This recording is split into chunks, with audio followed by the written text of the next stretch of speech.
Pink city times news. मैं हूं बलजीत कुमार सूर्यवंश, जिला बलिया के अंतर्गत मैं उपस्थित हूँ। यहाँ पे तमाम बहुजन समाज के पदाधिकारी और बहुत संख्या में यहाँ पे उपस्थित है। आइए इन लोग को जानने से कोशिश करते हैं आखिर क्यों, किस मकसद से यहाँ पे धरना प्रदर्शन दिए हुए। आइए मेरा नाम विपिन राव, बसपा युवा नेता, और आज हम लोग उपस्थित हैं इस बलिया मुख्यालय पे। और ये मुख्यालय पे उपस्थित इसलिए हैं कि गृह मंत्री अमित शाह ने जिस तरीके से संसद में बाबा साहब डॉक्टर B.R. अम्बेडकर पे जो अवैध तरीके से उन्होंने टिप्पणी किया है और बाबा साहब को नीचा दिखाने का जो प्रयास किया है, उन्होंने कहा है अम्बेडकर अम्बेडकर अम्बेडकर अम्बेडकर। इतना नाम किसी भगवान को लेते तो भगवान के जो है कि वो उसकी पीढ़ियाँ 7 पीढ़ियाँ जो है कि स्वर्ग में चली जाती। मैं पूछना चाहता हूँ अमित शाह जी, आपका इस देश में मनवादी विचारधारा के लोग 33 करोड़ देवी देवता रहते हैं और 33 करोड़ देवी देवता रहने के बावजूद भी इस देश के दलितों का हितैषी कोई नहीं हुआ, इस देश के ओबीसी का हितैषी कोई नहीं हुआ, इस देश के माइनॉरिटी का हितैषी कोई नहीं हुआ, इस देश का हितैषी कोई हुआ तो डॉक्टर B.R. अम्बेडकर हुए।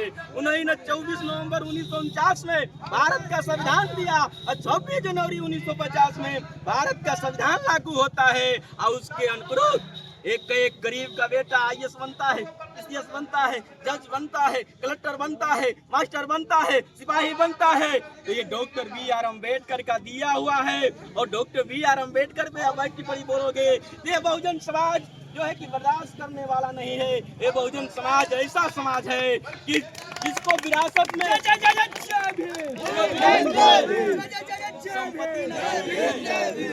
इसको विरासत में संघर्ष मिला है और ये ऐसा संघर्ष करता है कि शहर के वजह से जो है कि मांस छीन लेता है और उसको जो है कि अपना आहार बनाया करता था। वो ऐसा समाज है, लड़ाकू विमाने समाज है, लड़ने के अलावा कुछ जानता नहीं है। और उस समाज से तुम चैलेंज लेते हो, उस समाज से जो है कि आप चैलेंज लेने का प्रयास कर रहे हो, आपको दिखने को मिल रहा है ये समाज कितना संघर्षशील समाज है।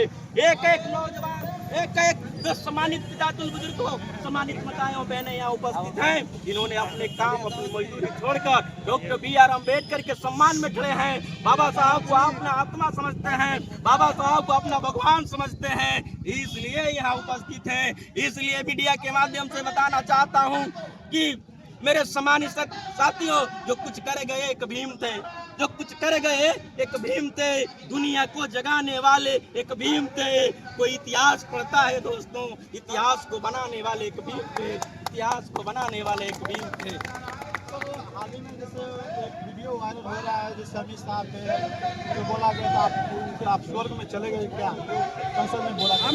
अमित शाह जी को ये चीजें बर्दाश्त नहीं हो रही है कि जो समाज को बंधुआ समाज बना दिया गया, इस समाज की गुलामी के जंजीरों में जकड़कर उससे गुलामी करा गया जा रहा था। भाई वो समाज आज गुलामी की जंजीरों को डॉक्टर अम्बेडकर ने तोड़ दिया, वो समाज आजाद हो गया, वो समाज 4 व्हीलर पर चलने लगा, वो समाज अच्छा सूट बूट पहनने लगा। ये अमित शाह को बर्दाश्त नहीं हो रहा है। अमित शाह बहुत जो उसके अंदर में ये जो भूचाल सा आ गया है कि दलित समाज को मैं गुलाम बनाया करता था, ये अम्बेडकर एक ऐसा भगवान आ गया, ये समाज को जगा दिया, ये समाज अच्छे पदों पे जाने लगा। यही है, ये बर्दाश्त नहीं करने वाले लोग हैं, हमारे सुख चैन को देखने वाले लोग नहीं है, हमारा अच्छा भोजन देख नहीं सकते हैं। साफ करना चाहता है कि हमारा देश अभी आजाद है संपूर्ण रूप से। आजादी कहाँ है? नहीं, आपने बोला अभी मैंने आजादी